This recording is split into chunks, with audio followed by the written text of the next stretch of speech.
Good evening, everyone. Good evening, sir. Good evening, sir. 22. Good evening, sir. Good evening, sir. Okay, so let us start. As usual, हम लोग mental exercise कर लेंगे. उसके बाद आगे का कार्यक्रम हम लोग शुरू करेंगे. I think all of you can hear the sound.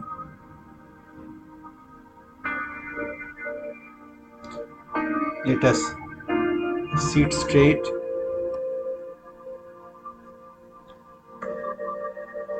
Close our eyes.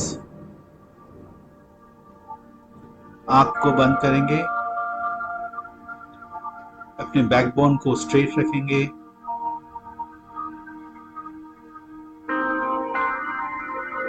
First, let us convey our regards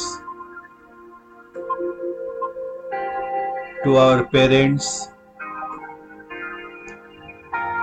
to our forefathers. हम लोग मेरे पूर्वजों को हम श्रद्धांजलि देंगे. हमारे अतीत के दिव्य पुरुषों को हम प्रणाम निवेदन करेंगे. अपने इष्ट देवता जो भी हैं उनको हम श्रद्धा और प्रणाम निवेदन करेंगे.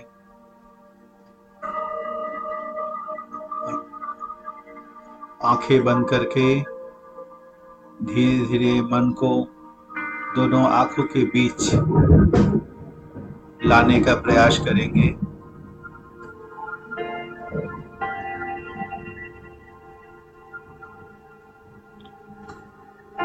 Let us feel that we are the blessed soul. आप अनुभव करें कि आप आशीर्वाद पुष्ट पवित्र आत्मा हैं. क्योंकि आप पवित्र आत्मा हैं, इसीलिए हम आज इस समय पे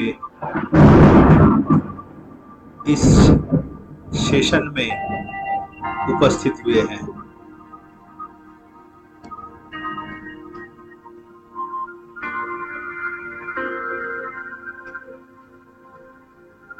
हम अनुभव करने का कोशिश करें ये जो दिव्य संगीत का तरंग जो आ रहा है वो हमारे मस्तिष्क के दाहिने तरफ से आ रहा है. You can feel lighter and lighter. हम अपने आप को क्रमशः हल्का महसूस कर रहे हैं.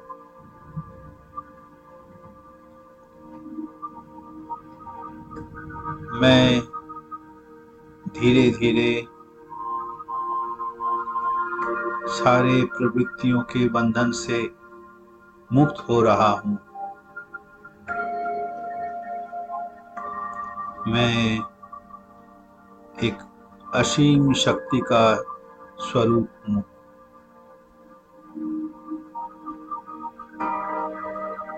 मैं दिव्य परमात्मा का अंश हूँ.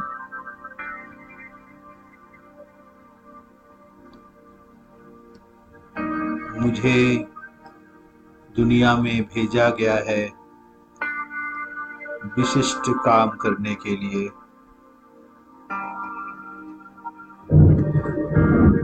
उस कार्य को पूरा करने के लिए ये जीवन मुझे मिला है.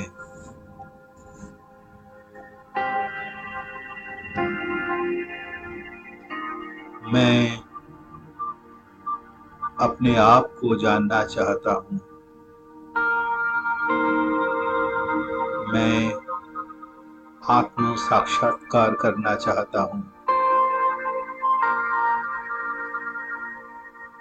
परम पिता मुझे शक्ति दें ताकि मैं उनके स्पंदन को अनुभव कर सकूं, मैं उन्हें प्राप्त कर सकूं। मेरे पूज्य पूर्व पुरुषों का आशीर्वाद लेते हुए, अपने पिता माता का आशीर्वाद लेते हुए मैं यहाँ वापस आ रहा हूँ। प्रतिदिन के भांति इसके बाद हम लोग ये जो सर्वग्रंथ का सार श्री सत्यानुसरण है, जो श्री ठाकुर अनुकूल चंद्र जी द्वारा लिखे गए थे, 22 वर्ष की उम्र में एक रात में अपने एक शिष्य के लिए, उसी से मैं एक स्टैंजा पाठ कर रहा हूं। यदि मंगल चाहते हो तो ज्ञानाभिमान छोड़ो। यदि मंगल चाहते हो तो ज्ञान अभिमान छोड़ो। सभी की बातें सुनो और वही करो जो तुम्हारे हृदय के विस्तार में सहायता करे। ज्ञानाभिमान ज्ञान का जितना अंतराय है, उतना और कोई भी रिपु नहीं। यदि शिक्षा देना चाहते हो तो कभी भी शिक्षक बनना मत चाहो। मैं शिक्षक हूं, ये अहंकार ही किसी को सीखने नहीं देता है। अहं को जितना दूर रखोगे, तुम्हारे ज्ञान या दर्शन की सीमा उतनी ही विस्तृत होगी। अहं जब गल जाता है, जीव तभी सर्वगुण संपन्न हो जाता है। ये स्टैंजा है। इसमें जो चर्चा किया गया है उसका मूल बात है, मैं ज्ञानी हूं, मैं शिक्षक हूं, मुझे जानकारी है। ये अहं भाव किसी को सीखने नहीं देता। जब भी मुझे ये अहं भाव ग्रसित कर लेगा, मेरी सीखने की जो प्रगति है वो वहीं थम जाएगी। जो प्रकृत शिक्षक है वो कभी नहीं कहता कि मैं शिक्षक हूं। वो हमेशा अपने आप को एक छात्र की तरह ही देखता है। और ये अहंग मेरा जितना कम होगा, मेरा ज्ञान की सीमा उतनी विस्तृत होगी। ये जब अहंग जब हल्का हो जाता है, गल जाता है, पिघल जाता है। ये पिघलता कब है? जब मेरे सामने में एक ज्ञान का प्रतिमूर्ति मेरे सामने में उपस्थित होता है, यानी सर्वज्ञानी व्यक्तित्व का आगमन होता है, दिव्य पुरुष का आगमन होता है। अगर उससे मैं जुड़ता हूं, उनके साथ मेरी एक आत्मीयता का संबंध बन जाता है, तब ये ज्ञान का अभिमान जो है वो गल जाता है और मेरी ज्ञान की विस्तृति धीरे धीरे बढ़ने लगती है। ज्ञान की विस्तृति के पथ में सबसे बड़ा बाधा है मैं ज्ञानी हूं, ये भाव में अपने आप को निमज्जित रखना। तो ये सत्यानुसरण का जो पाठ है समाप्त हुआ। इसके बाद अब हम लोग आज के जो विषय है उस विषय पे हम लौट चलते हैं।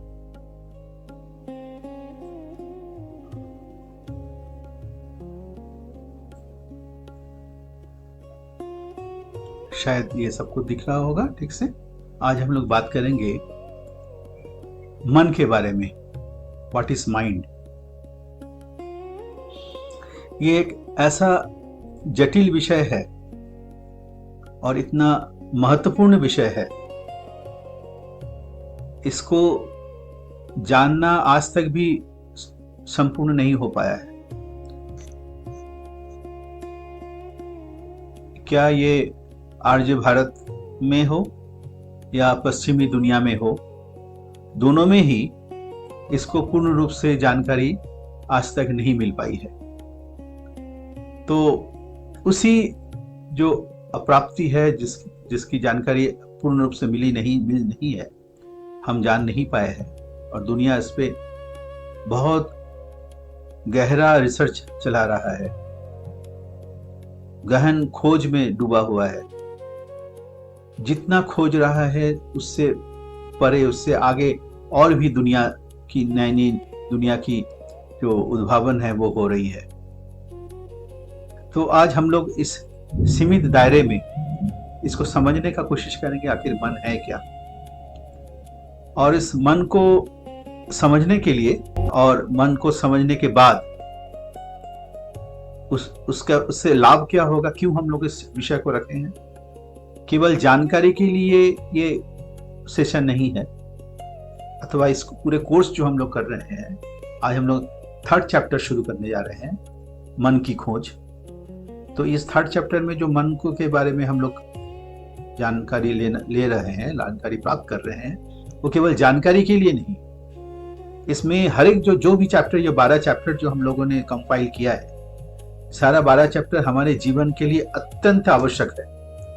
मैं फिर से दोहराना चाहता हूँ, हमारा जो Indo Aryan man making mission के तहत ये जो हमने रिसर्च करके हम लोगों ने इसको उद्धार किया है, हमारे पूर्ववर्ती आर्य ऋषियों ने आज से 8-10 हजार साल वर्ष पहले से इन्होंने गवेषणा करके जो भी इन्होंने आविष्कार किया, उसमें से जो निचोड़ बात है, उसमें जो तो मूलभूत बात है, उनको हम आज के दुनिया के मुताबिक, आज के युग के मुताबिक, आज के समय के मुताबिक, आज के हमारे जो व्यक्ति जीवन, पारिवारिक और सामाजिक वैश्विक जीवन की जो समस्या है, उनका समाधान किस तरह से करता है और इससे हमारा ईश्वर प्राप्ति को किस तरह से जोड़ता है।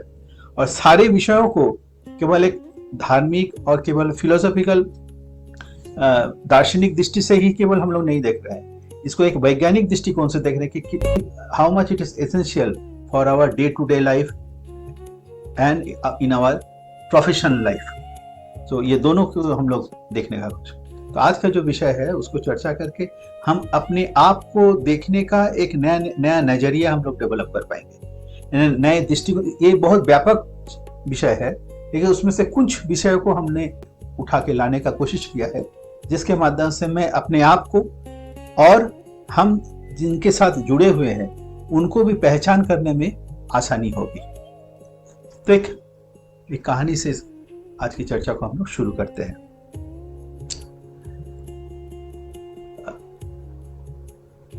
पश्चिम देश में मनोविज्ञान की जो चर्चा शुरू हुई, साइकोलॉजी जिसको कहा जाता है, ह्यूमन साइकोलॉजी, उसके जो मास्टर, या तो कहा जाए कि मनोविज्ञान में जिनको सृष्टा कहा जाता है, वो है सिगमंड फ्रॉइड।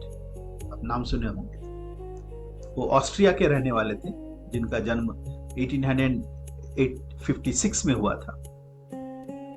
उन्होंने मनोविज्ञान को एक नया धरातल पे लाए और जिसके द्वारा मनोचिकित्सा की शुरुआत हुई।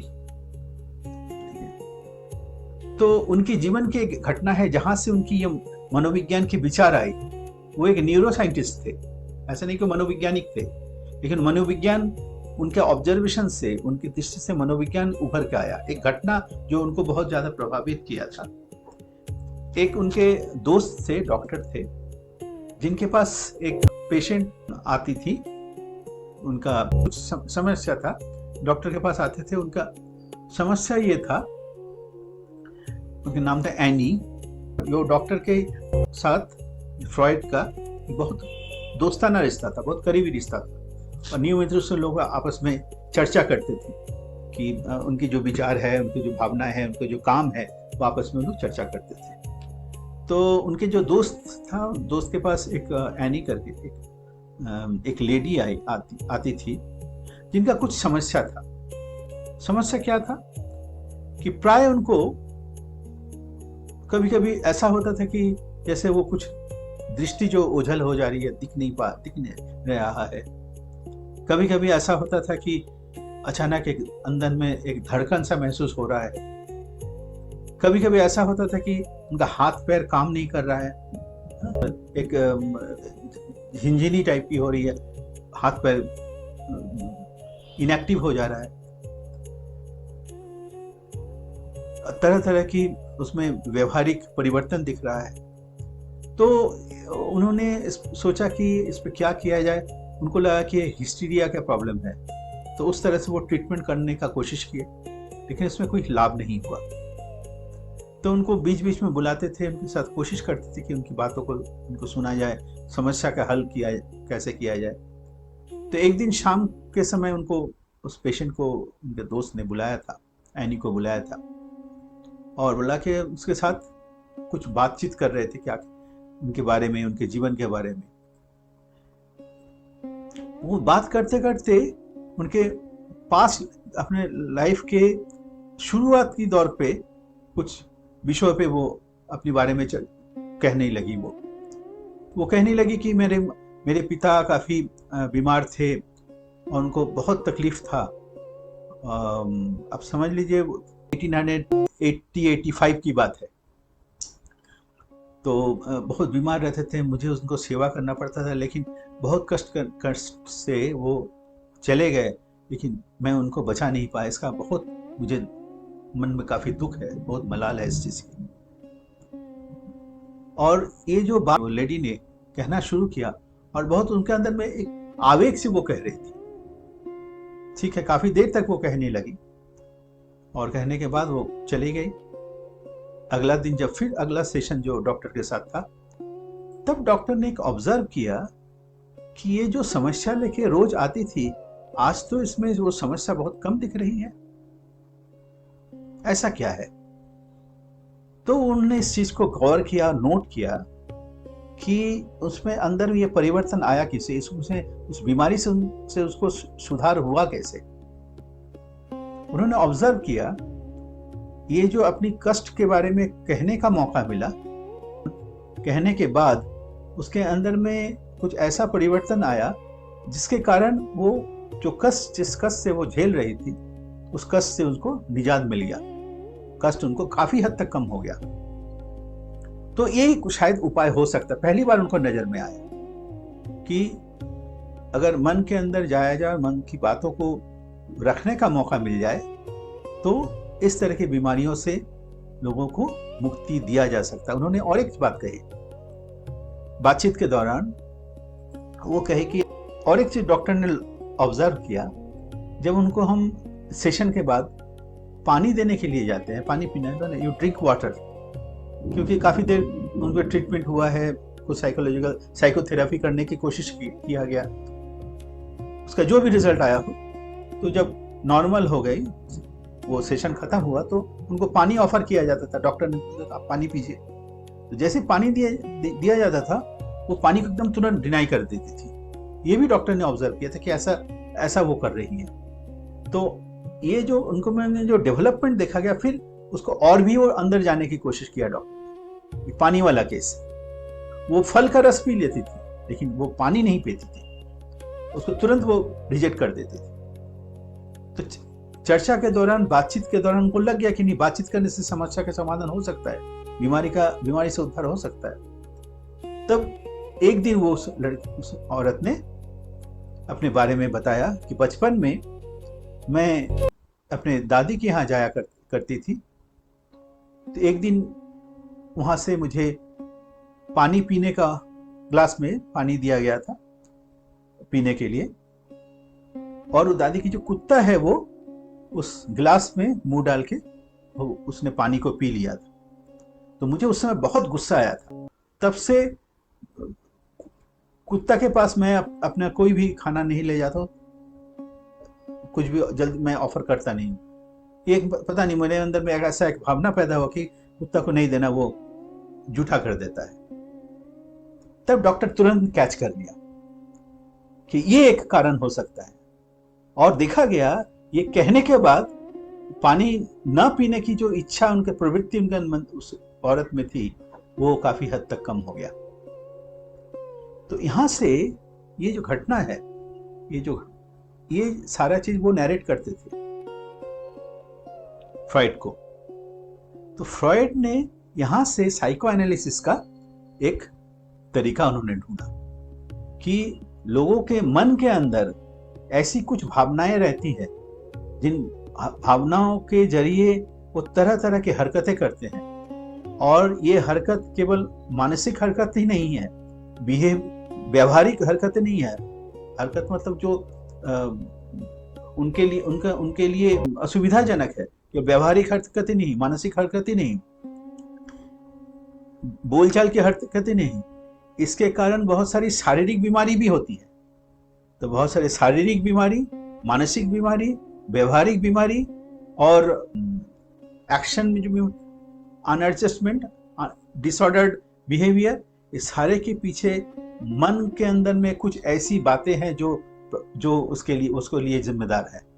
तो उस जगह पे जाके उस मन के अंदर से उन चीजों को अगर हटा दिया जाए तो बीमारियों का समाधान हो सकता है। एक छोटी सी और घटना मैं इससे जोड़ना चाहूंगा, जिनका लिखा हुआ यह सत्यानुसरण मैं पढ़ रहा था, वो एक बात याद आ गई। एक बार एक व्यक्ति ने, उनके अनुयायी थे, तो उनके बाहर से आए, बोला मेरे साथ बहुत ऐसा एक मेरा बीमारी हो गया है कि सारे अच्छे अच्छे डॉक्टरों को मैं दिखा दिया, वो बीमारी से मैं मुक्त नहीं हो पा रहा हूँ। क्या है बीमारी? ठाकुर अनुकूल चंद्र जी के पास वो आके कह रहा है, वो बीमारी ऐसा है कि मेरा कोई डाइजेशन ही नहीं होता है, कुछ भी खाता हूँ वो पानी की तरह निकल जाता है। अब ऐसा स्थिति हो गया कि मैं कुछ खा ही भी नहीं पा रहा हूँ, इवन पानी तक लेता हूँ तो वो भी अब मैं ज्यादा दिन जीऊंगा नहीं ऐसे। और सारे डॉक्टर कोशिश कर लिए, किसी का कोई भी दवाई का कोई असर नहीं पड़ा। तब उन्होंने कहा कि ठीक है, तुम एक काम करो, आज किसी को उन्होंने बता दिया कि इनके लिए एक स्पेशल खाना बनाओ। वो खाना क्या, आप सुनेंगे तो दंग रह जाएंगे। जिनका पेट इतनी खराब है, उनको इन्होंने क्या खाना प्रिस्क्राइब किया? उन्होंने प्रिस्क्राइब किया कि आप इनको मटर का एकदम तीखा मटर का आप सब्जी बनाइए, दाल सब्जी जैसा बनाइए, पूरा मसालेदार। और वो जो मोटा वाला चावल होता है, सबसे मोटा चावल जो होता है, उसका भात बनाइए और यही इनको खाने के लिए दीजिए। ये सोचा कि भाई मेरा तो खाना तक नहीं पचता है, कुछ भी नहीं पचता, और ठाकुर जी मुझे ये खाना का प्रिस्क्राइब कर दिए। ठीक है, ऐसा भी तो जाना ही है, चलो उनका बात सुन लेते हैं एक बार। तो वो खाना बनाया गया और उन्होंने खाया, बोला ठीक है, आज तो जीवन का अंतिम खाना है, अब तो बचने का कोई उम्मीद ही नहीं है। खाना वाना खाया, फिर थोड़ा सा नींद आने लग गया, बोले शायद ये अंतिम नींद है। वो सो गए, शाम तक सोते रह गए। शाम के बाद नींद खुली, देखे क्या रे, मैं तो एकदम सुंदर अच्छा हूं। उनको फिर टॉयलेट का जरूरत पड़ा, टॉयलेट गए, बहुत अच्छा उनका स्टूल हुआ। दौड़ते हुए खुशी खुशी ठाकुर जी के पास आ गए, ठाकुर जी मैं तो एक मिरेकल हो गया, अजीब घटना घट गई। क्या हुआ? बोले खाना वो खाया, कुछ हुआ तो नहीं, मैंने नींद बहुत सारी अच्छे आई और पेट भी बहुत अच्छा से साफ हुआ। अच्छा चलो जाओ, घर चले जाओ। तो बाकी फिर लोगों ने पूछा कि आप ये क्या किए, ऐसा क्यों किए? तब ठाकुर जी लोगों को बता रहे हैं कि मैं उनसे बात करने के दौरान मुझे लगा, मुझे समझ में आया कि बचपन में अच्छे परिवार से था, बहुत जमीन वगैरह था। तो बचपन में वो क्या था कि जो खेत में लोग काम करते थे, दोपहर के समय खाना खाने के लिए वो उनके घर के आंगन में आते थे किसान लोग, उनको खाना परोसा जाता था। इनको तो ये घर का लड़का है, घर में तो ठीक ठाक खाना मिलता था। किसानों को जो वो मोटा चावल का भात दिया जाता था और साथ में जैसे मटर का ये झोल जैसा दिया जाता था। और वो बच्चा उस समय उन लोगों को देखता था कि, और उसके अंदर में एक लालच पैदा होता था कि ये खाना कभी मुझे नहीं मिलता है, शायद कितना स्वादिष्ट खाना होगा, लेकिन घर में तो उनको कभी दिया ही नहीं जाता था। तो वो खाना नहीं पाने की जो इच्छा उनके अंदर में दबी हुई रह गई, वही जाके एक बीमारी बन के इस तरह का बीमार ग्रस्त वो हो गया, जिसका कोई भी इलाज कोई भी डॉक्टर नहीं कर पा रहे थे। ये घटना जो के बाद वो पूरा स्वस्थ हो गया और उसके बाद वो अपना काफी दिन स्वस्थ रूप से वो जीता रहा। तो ये जो दो घटना मैं बोला, एक फ्राइड की घटना और जिनके द्वारा ये मनोविज्ञान का जनक कहा जाता है जिनको। तो और ये जो घटना, ये दोनों घटना को हम लोग जब साथ में रखते हैं तब ये बात समझ में आती है आखिर मन क्या है। अब हम लोग एक्चुअल डिस्कशन में आते हैं। मन का जो एक पिक्चर हम लोगों को समझ में आ गया क्या है। आखिर मन बनता क्या है, मन है कहाँ पे, शरीर के अंदर मन कहाँ है। हम लोग कहते हैं मन, हम लोग दिल पे हाथ लगे कहते हैं मन तो दिल में नहीं है। कहने के लिए हम लोग कहते हैं मन दिल में है, मन एक्चुअली में है, बायोलॉजिकली मन है मस्तिष्क में। मस्तिष्क के अंदर हमारी ऐसी जो माइंड का जो घटनाक्रमों का लेयर्स हमारे मस्तिष्क में है। हम लोग चर्चा के क्रम में कोशिश करेंगे उसको समझने का। ये बनता कैसे है एक्चुअली। ये मन जो बनता है, ये जो शरीर जो बना, शरीर बनने के क्रम में, शरीर तो एक दिन में हमारा मानव शरीर आया नहीं, ये मानव शरीर बनने में करोड़ों साल लग गए। तो होता क्या है, जिसको हम लोग क्रमिक विकास कहते हैं, विवर्तन कहते हैं। मैं शुरू में हम लोग चर्चा किए थे, ये जो क्रमिक विकास का जो फोर्स है, दैट इज कॉल्ड ईश्वरत्व, दैट इज कॉल्ड गॉडनेस। शुरू में हम लोग, बाद में भी उसको और डिटेल में चर्चा करेंगे समय आने पर। ये जो इवॉल्विंग फोर्स है, इसी को गॉडनेस कहा जाता है, that is actually called God. जो भी हो, तो इवॉल्विंग फोर्स में क्या रहता है, बीइंग एंड बिकमिंग का एक टेंडेंसी रहता है। इसको कहता है कि एग्जिस्टेंशियल अर्ज, रहने की इच्छा, रहने की प्रवृत्ति और बेहतर रहने की प्रवृत्ति। ये बेहतर रहने की प्रवृत्ति जो फोर्स है वही है गॉडनेस। उसको जो जितना जान लिया वो उसके अंदर गॉडनेस की क्षमता आगे खाली। ये दूसरी चर्चा का विषय है, आज के चर्चा का विषय ये नहीं है। तो अच्छा रहने की प्रवृत्ति, बेहतर रहने की प्रवृत्ति ही हमारे अंदर में इस मस्तिष्क का जन्म दिया, इस माइंड मैटर को जन्म दिया। माइंड मैटर, ये माइंड क्यों हमको कहते हैं सबसे मूल्यवान वस्तु है। तो वस्तु ही ना है, मैटर ही है। ये मूल्यवान वस्तु क्यों है? क्योंकि ये सोच सकता है, इसके अंदर चेतना है। हम लोग लास्ट चैप्टर में चेतना के बारे में डिटेल्स डिस्कशन किए थे, चर्चा किए थे। ये ऐसा वस्तु है जो उच्च भावनाओं को, उच्च प्रेरणा को वो ले संवेदन को ले सकता है और संवेदन को दे सकता है। तो ये लेने और देने के क्रम में बहुत, जीवन के प्रथम दिन से ही हम संवेदन ले रहे हैं। अगर जीवन के प्रथम दिन भी बात संपूर्ण नहीं होगा, जब माँ के गर्भ में मैं आ जाता हूँ तभी से मैं संवेदन ले रहा हूँ, तभी से संवेदन मेरे मस्तिष्क में स्टोर्ड हो रहा है। केवल वो बोलने से नहीं होगा। जिस वंशधारा से मैं इस परिवार, इस वंश में आया हूँ, उस वंशधारा के भी जो भावना विचार है वो भी मेरे मस्तिष्क में है। केवल ये बोलने से भी पूरा नहीं होगा। हम लोग life after life, life death life का जो साइकिल, इसको भी हम मानते हैं। और ये मानने वाली केवल बात आज नहीं रह गई, ये प्रमाणित सत्य भी हो गया है केस स्टडीज के माध्यम से। प्लस जो एनर्जी लेके जो लोग रिसर्च कर रहे हैं वो भी कह रहे हैं कि after death memory remains in terms of energy. खैर वो अलग बात है, उस पर आज हम चर्चा नहीं करेंगे।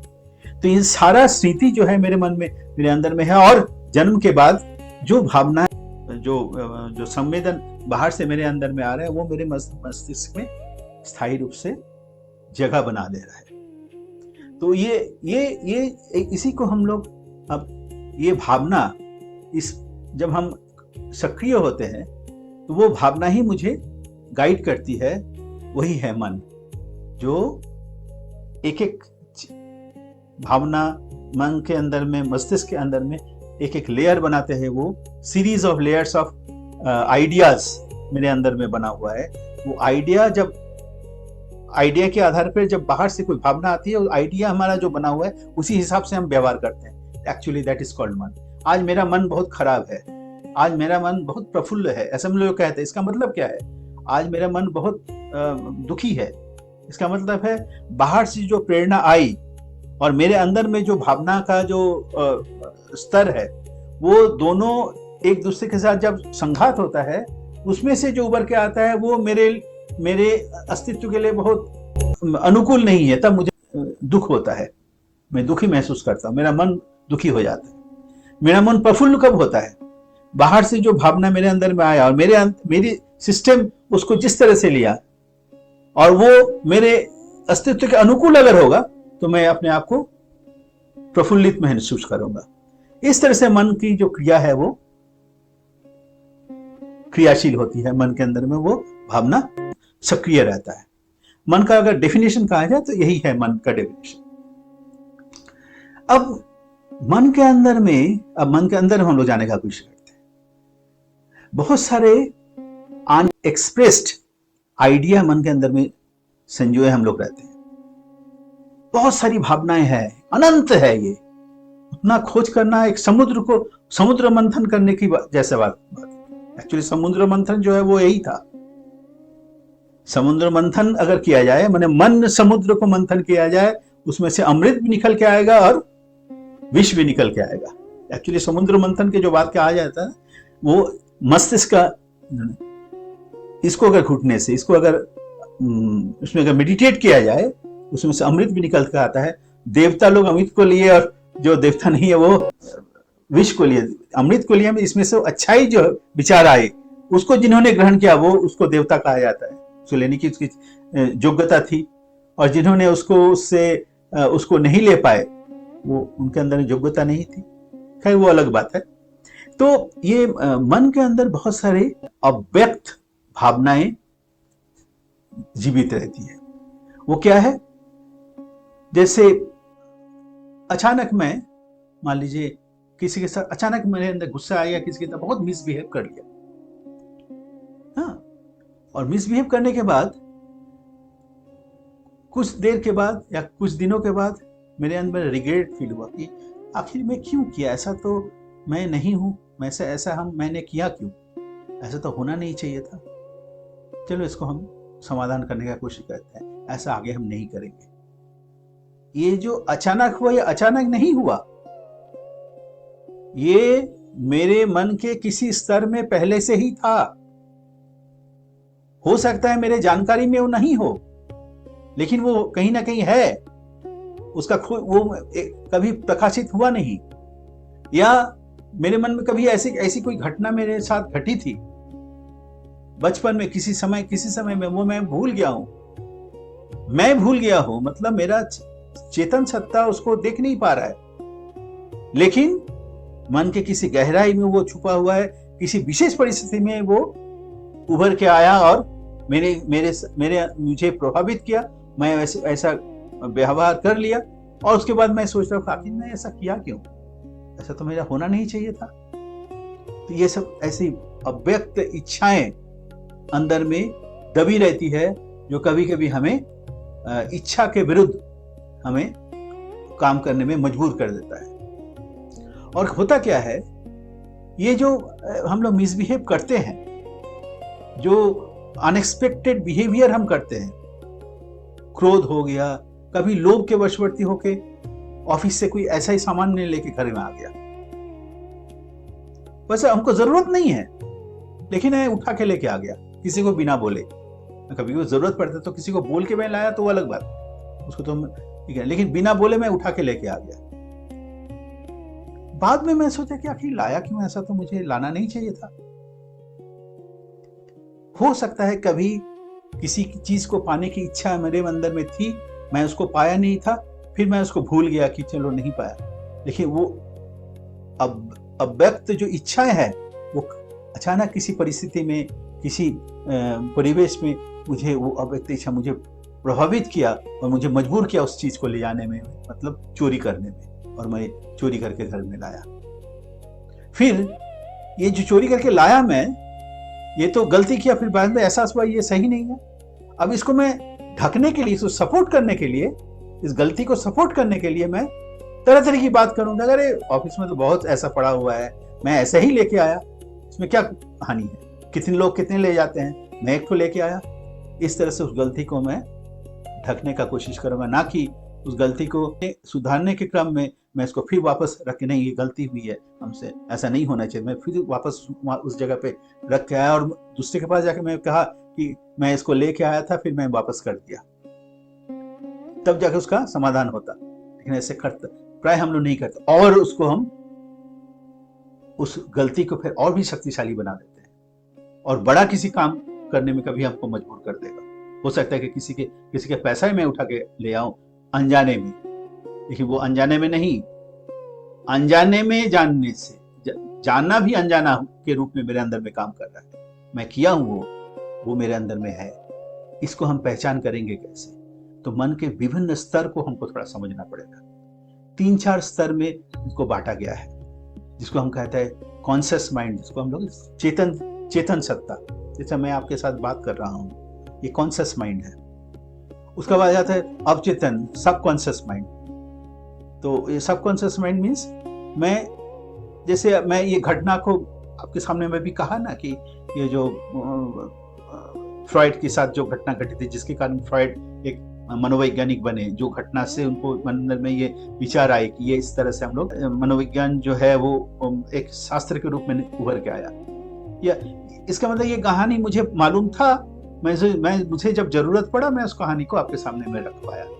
तो मतलब मैं चाहने से उसको याद कर सकता हूँ और आपके किसी के सामने प्रकट कर सकता हूँ। एक स्टूडेंट पढ़ाई किया है, वो 2 महीना पहले पढ़ाई कर चुका है, उस गणित को बना चुका है। जब एग्जाम के सामने वो क्वेश्चन आया तो तुरंत वो लिख दिया। इसका मतलब ये नहीं कि हमेशा वो उसको याद कर रहा है, रट रहा है, नहीं, वो याद है, जब जरूरत पड़ता है उसको हम कर सकते हैं। ये हो गया हमारा सबकॉन्शियस माइंड, अवचेतन माइंड। इसके बाद आता है प्री कॉन्शियस माइंड, इसको प्राक चेतन हम लोग कहते हैं। प्री कॉन्शियस माइंड वो क्या है कि बहुत पहले, जैसे बचपन में किसी ने मेरे साथ बहुत खराब बिहेवियर किया, बिना वजह से मुझे प्रहार किया था, तो एक गुस्सा, मैं छोटा था, मैं उसको जवाब नहीं दे पाया, अंदर में गुस्सा दबा हुआ है।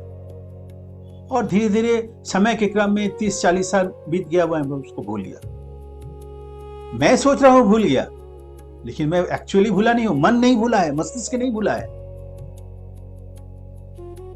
अचानक मैं कभी किसी के साथ एक हॉट टॉक के दौरान मैं ऐसा किसी को मैं सोचे कि तो एक घुसा ही मार दिया। बात की बात मैं कह रहा हूं, आज तक जीवन में मैं कभी नहीं किया, जब याद करके भी मैं कभी याद नहीं कर पाता हूं कि ऐसे कभी किया हूं, लेकिन उस समय मैं कर दिया। ये हो गया प्री कॉन्शियस माइंड हूं, याद करके भी याद नहीं कर पाता हूं, लेकिन कभी जीवन में कभी हुई थी, घटना घटी थी, वो मेरे अंदर में अभी भी छिपी हुई है। मैं कभी याद भी नहीं कर पाता, सोचने से भी याद नहीं आती है, लेकिन वो अंदर में सक्रिय है, क्रियाशील है। जरूरत कभी कभी परिस्थिति के अनुसार वो उभर के आ जाती है। और चौथा जो लेयर है वह अनकॉन्शियस माइंड, वो बड़ा इंटरेस्टिंग, अभी हमने जो चर्चा किया था, जिसके बारे में मेरे कुछ भी नॉलेज नहीं है, कुछ भी जानकारी नहीं है, सोच के भी मैं उसको वापस नहीं ला सकता हूँ। अनकॉन्शियस मतलब जो वंश परंपरा से, जन्म के सूत्र से, पूर्व जन्म से मेरे मस्तिष्क में अचानक मुझे ऐसा कुछ याद आ गया जो मेरे जीवन से कोई संबंधित नहीं है, कुछ भी संबंधित नहीं है। वो हो सकता है सपने में हो, वो मैं कभी सोचने में हो, ऐसा कुछ घटना मुझे मन में आ रही है कि जो मेरे जीवन के साथ उसका कोई भी ताल्लुक नहीं है, लेकिन है। हो सकता है मेरे पूर्वजों का किसी मन के क्रम में वो आया हो, या पूर्व जन्म का किसी क्रम में आया हो, लेकिन वो है। ये है अनकॉन्शियस माइंड। कभी कभी किसी का देखिएगा कुछ जिसको हम लोग बांग्ला में कहते हैं मुद्रा दोष, जैसे हमेशा दांत काट रहा है ऐसा, या अजीब तरह का हरकत कर रहा है, बात बात में मुंह को ऐसे हिलाता है, बात बात में ऐसा ऐसा करता है, हाथ ऐंठता है, ये कुछ भी बहुत तरह के किसी के बिहेवियर है, आप देखते होंगे ना। ये केवल बाहरी चीज नहीं है, ये हर एक बिहेवियर के पीछे एक कारण है, एक राज है, जो उसको उस तरह से परिचालित करने में प्रभावित करता है उसको। तो ये सब होता है अनकॉन्शियस माइंड पहले का। तो ये जो अनकॉन्शियस माइंड में जो होता है ना, ये हम लोग आसानी से इसको समझ नहीं पाते हैं। आसानी से क्या, मेहनत करके भी हम लोग समझ नहीं पाते हैं। तो इससे हमको लाभ क्या होगा? इससे लाभ तभी हो पाएगा, इससे जो गलती है उसको हम जब समझ पाए, गलती को हम सुधार पाए। तो गलती होता क्यों है? गलती मेनली होता है, जैसे मान लीजिए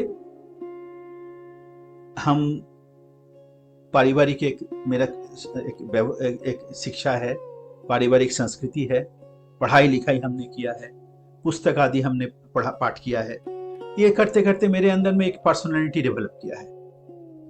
ये पर्सनालिटी मैं किसी को मान के चलता हूँ, मेरे जीवन में कोई मास्टर है, गुरु है, तो मेरे अंदर में एक पर्सनालिटी डेवलप किया, एक तरह से मेरे व्यक्तित्व का विकास हुआ। ठीक है। अब गलती क्या होता है?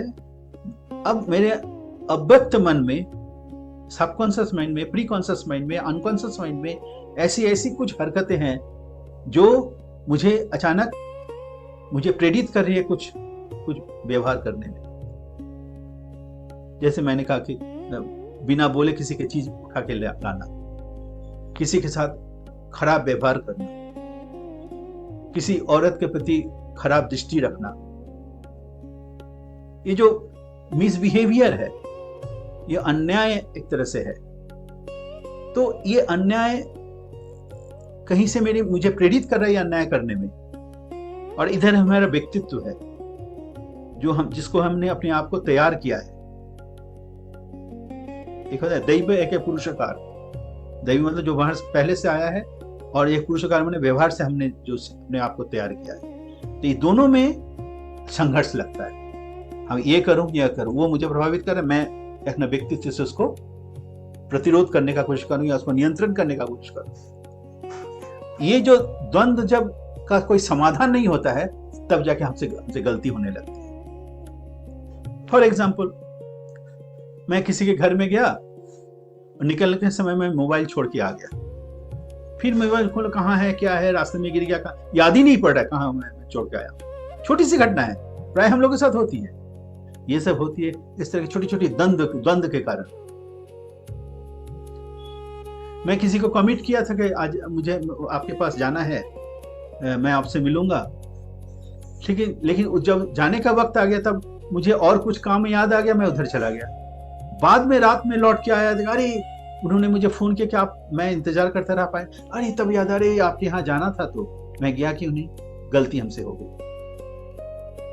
आज मुझे ऑफिस में एक रिपोर्ट जमा करना है, आज संडे है, कल मॉर्निंग का हमको रिपोर्ट जमा करना है, मैं किया ही नहीं। जब ऑफिस में क्या आपका रिपोर्ट जो देना था, अरे तब याद आ रही हमको तो रिपोर्ट बना के आज जमा करना था, मैं तो किया ही नहीं। कष्ट बात सुनना पड़ गया, मुझे गलती करवा दिया।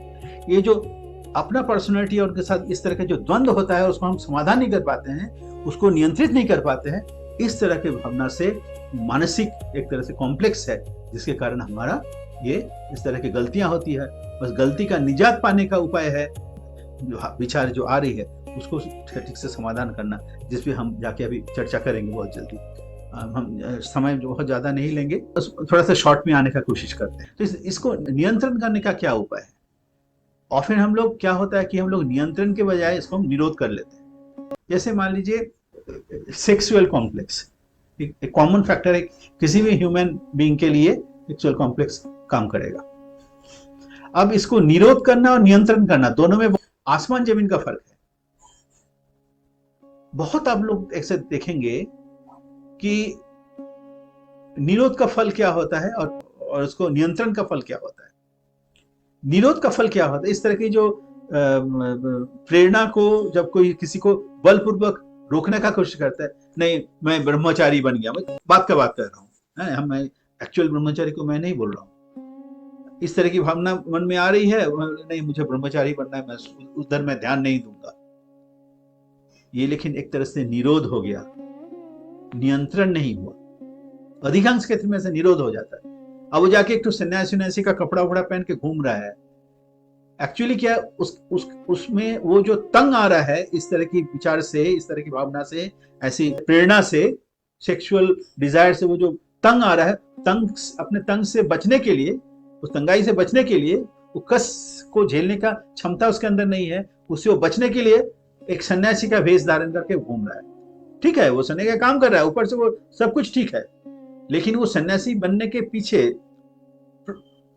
उसका मोटिव फोर्स क्या है कि ये उस तंग से भागने का एक प्रवृत्ति, ये हो गया निरोध। इससे वो समस्या का समाधान नहीं होता है। उस समस्या का समाधान तभी होगा जब उसे हम नियंत्रण कर पाएंगे। नियंत्रण कर पाएंगे मतलब वो विचार को हम सटीक जगह पे लगा पाएंगे, उससे दूर भागना नहीं, उसको अपने वश में लेना, अपने कंट्रोल में रखना, वो भावना को और किसी अच्छे विचार के साथ उसको मर्ज कर देना। एक बात में अगर कहा जाए, प्रॉपर साइकोलॉजिस्ट के पास जाके उसका निदान करना, इसी का निदान हमारे आर्य ऋषियों ने गुरुओं के रूप में किया, ऋषियों के रूप में किया था। इसलिए जीवन का पहला कर्तव्य होता था कि बचपन में ही जब कॉम्प्लेक्स डेवलप करता है 12 वर्ष की उम्र में दीक्षित कर देना। आज लोग क्या कहता है, आज लोग कहता है कि नहीं, जब बूढ़ा होगा तब दीक्षित, तब जब सीखने की उम्र खत्म हो जाएगी तब हम जाके अपना ये सारा जो कॉम्प्लेक्स का जो खेल है उसको हम नियंत्रण पाएंगे, जब कुछ है ही नहीं, सब खत्म हो गया। ये तो शुरू में, जीवन के शुरू में ही करना चाहिए। दीक्षा का मतलब है साइकोलॉजिस्ट के, लिविंग साइकोलॉजिस्ट के पास भेजना, जो हमारी मनोभावना को सुनियंत्रित कर सकते हो। और सुनियंत्रित नहीं होगा, उसको हम नियंत्रण के बजाय निरोध करेंगे तो ऐसे ऐसे हरकतें देखिए। बहुत सारे राजनीतिक नेता बहुत नेतृत्व दे रहे हैं, लोगों को एकत्रित कर रहे हैं, बड़ा बड़ा भाषण दे रहे हैं। अगर उसके मन के गहराई में जाइएगा, देखिएगा ऐसा कुछ ही भावनाओं से वो परेशानी से बचने के लिए वो ऐसा कर रहा है। उससे देश का, समाज का कल्याण बहुत ऊपर से बहुत अच्छा दिख सकता है। इतना अच्छा भाषण देते हैं, इतने लोगों को इकट्ठा कर रहे हैं, इतने बड़ी बड़ी बात कर रहे हैं, इतने जिम्मेदारी ले रहे हैं, कितना काम कर रहे हैं, लेकिन एक्चुअली है वो निरोध किया है, नियंत्रण नहीं किया। नियंत्रण अगर होगा तो शिवाजी की तरह होगा, जो कॉन्स्ट्रक्टिव काम कर रहा है, दीर्घस्थायी काम होता है, जिसका काम कभी रुकता नहीं है। आज हम नहीं रहेंगे तो अगला जनरेशन, अगला पीढ़ी उसको काम को आगे बढ़ाएगा। वो हो गया ऋषि। क्योंकि शिवाजी के जीवन में गुरु रामदास थे, अर्जुन के जीवन में श्री कृष्ण थे। ऐसा छोटे छोटे, वो तो बहुत ऊपर के स्तर के हो गए, कॉमन नॉर्मल स्तर में भी इस तरह के हो गए। माता पिता के प्रति श्रद्धा भक्ति को बचपन से हम लोग क्यों सिखाते? तो लेकिन माता पिता में तो संपूर्णता नहीं है, उनमें बहुत सारी कमजोरी है। इसलिए ऐसा किसी श्रेष्ठ के पास भेजना चाहिए जिनको सारे अपने वृत्तियों में नियंत्रण है, जिसको युग पुरुष कहा जाता है, प्रेरित पुरुष कहा जाता है, जिसको हम कहते हैं राम कृष्ण बुद्ध जीशु मोहम्मद, श्री चैतन्य, श्री राम कृष्ण, श्री ठाकुर अनुकूल चंद्र। ये जो हम लोग गुरु परंपरा को हम लोग देखे हैं, ये पुरुषोत्तम परंपरा को देखें, इन लोग they are the greatest scientist ever in the world. उस युग के मुताबिक ग्रेटेस्ट साइंटिस्ट है, जो पास्ट को प्रेजेंट के साथ जोड़ के फ्यूचर का रास्ता, पूरा मानवता के लिए फ्यूचर का रास्ता बना देते हैं। एनीवे, तो ये जो इस तरह के निरोध से हम लोग जो प्रॉब्लम होता है वो हम लोग इस तरह से डिस्टर्ब करता है, और तरह के रास्ते में हम लोग भटक जाते हैं और एक बैलेंस लाइफ हम लोग लीड नहीं कर पाते। यहाँ पे एक बहुत बड़ा महत्वपूर्ण, इसका समाधान का क्या है, 2 उपाय है। एक है सपना, बहुत बड़ा एक रोल है, और एक पास्ट लाइफ। साइकोलॉजिस्ट लोग क्या करते हैं, सपने, आपके मन में सपना को, वो क्या क्या सपना आता है उसके बारे में वो पता लगाते हैं। जैसे मेरे अंदर में बहुत सारी इच्छाएं हैं जो हम पूरा नहीं कर पाए, वो इच्छा सपने के माध्यम से मुझे कभी कभी नहीं, प्राय ये पूरा करता है। तो अब सपने को अगर हम एनालिसिस करेंगे तो मेरे अंदर में क्या विरुद्ध भावना है, कौन सा विचार जो प्रकट नहीं हो पाया, अव्यक्त भावना क्या है, वो उसका समाधान, उसका उत्तर मिल जाता है। जैसे मान लीजिए एक बच्चा एक सपना देख रहा है कि मैदान में वो दौड़ते दौड़ते बहुत सा रसगुल्ला, आसमान से रसगुल्ला गिर रहा है, वो दौड़ दौड़ के खा रहा है। गोपी गायन बाघाबाइन बांग्ला सिनेमा है, उसमें ऐसे देखे पूरा आसमान से रसगुल्ला का जो ये है घड़ा है वो उतर रहा है, और दौड़ दौड़ के लोग रसगुल्ला खा रहे हैं। खैर वो कहानी बात है। तो ये जो मान लीजिए वो बच्चा सपना देख रहा है, इस सपना के पीछे बहुत बड़ा एक साइकोलॉजी है। वो सपना से पता लग सकता है उसके अंदर में कभी रसगुल्ला खाने की इच्छा हुई थी और वो कुछ कारणवश वो खा नहीं पाया था, तो वो जो अवरुद्ध इच्छा जो है वो सपने के माध्यम से पूरा साइकोलॉजी जो है उसको पकड़ लेता है इसके अंदर में, और उससे बहुत सारी बीमारी पैदा हो सकती है, उसकी बुद्धिमत्ता में भी असर पड़ सकता है, उसका दिशा बदल जा सकता है। ठीक है, तो और ये और साथ साथ पास्ट मैंने हमारा पहले आज से 5 साल पहले, 10 साल पहले, 20 साल पहले, 30 साल पहले मेरा जीवन का प्रवाह कैसा था, वहां से भी हम लोगों ने अभी जो चर्चा की उसको भी एनालिसिस करके मन की अवस्था का पता लग सकता है। तो ये जो विकार और रोग जो पैदा हो रहा है उसके पीछे मन का सबसे बहुत बड़ा भूमिका है, और इस मन को, इस मेंटल डिसऑर्डर को ऑर्डर में करने के लिए, नियंत्रित करने के लिए पश्चिम के मनोवैज्ञानिक लोग कहते हैं कि साइकोलॉजिस्ट के पास जाओ, समाधान करो, लेकिन वहां पे भी पूर्ण रूप से होता नहीं है। हमारे जो इंडो आर्यन, जो हमारे आर्य ऋषि परंपरा के तहत जो आध्यात्मिकता की जो बात कही है उसका जो मूल बात है वो गुरु दीक्षा, गुरु के पास जाके जब हम दीक्षित होते हैं और वहां पे जो एक प्रोसेस बताया जाता है, जो टेक्निक बताया जाता है, उनके प्रति इसी को कहा जाता है attachment, libido. Libidoic attraction is the main solution psychological disorder. हमारा जो अटैच होने की व्यक्ति जो है सारे व्यक्ति में है। क्यों ऐसा है? क्योंकि हमारा जन्म ही हुआ है दो ऑपोजिट सेक्स सेल के अट्रैक्शन से, इसलिए हमारे अंदर में भी अटैच होने की इच्छा हमेशा है, अच्छे चीज के प्रति अटैचमेंट, अच्छे चीज में नहीं, खराब चीज से भी होती है। तो हम लोग अटैचमेंट लिबिडो की बात कर रहे थे, that libido is also called the tendency towards unification, युक्त होने के आवेग।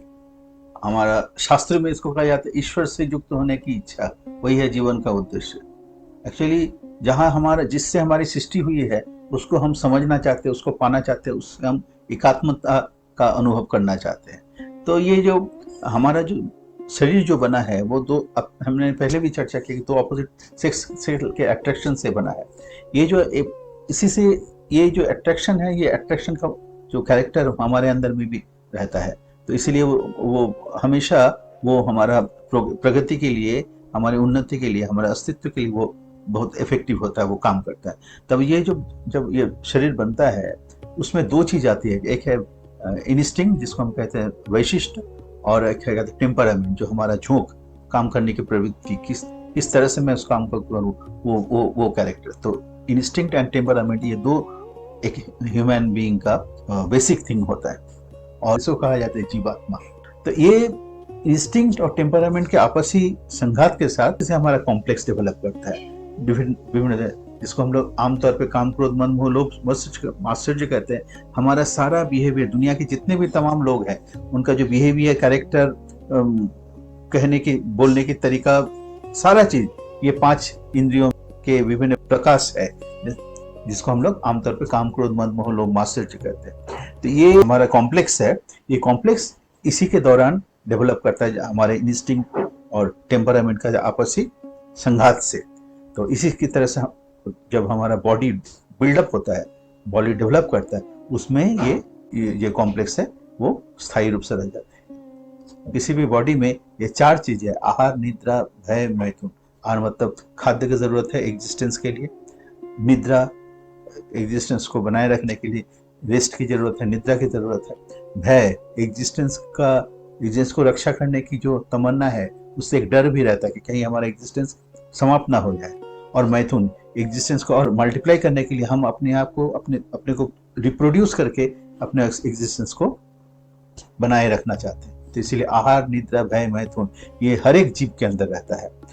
लेकिन इसलिए साधना का जो मूल बात है वो है इस कॉम्प्लेक्स को कितना हद तक हम नियंत्रित कर सकते हैं, to invest for the good cause, to invest in favour of existence. और ये तभी हो पाता है जब वो टेंडेंसी टुवर्ड्स यूनिफिकेशन हमारा किसी हायर आइडियल के साथ होता है। ओके, तो इसीलिए साइकोलॉजी में भी ये टेंडेंसी टुवर्ड्स यूनिफिकेशन या लिबिडोइक कॉम्प्लेक्स या साइकोसेक्सुअल अटैचमेंट, सारा बात मोटा मोटी एक ही है, ये डिफरेंट टर्म्स है, वो डिफाइन किया गया। जब वो बच्चा रहता है, बच्चा जब जन्म लेता है उसके अंदर में इडिपस कॉम्प्लेक्स डेवलप करता है, मतलब tendency of unification towards his mother, mother के साथ वो अटैच रहता है।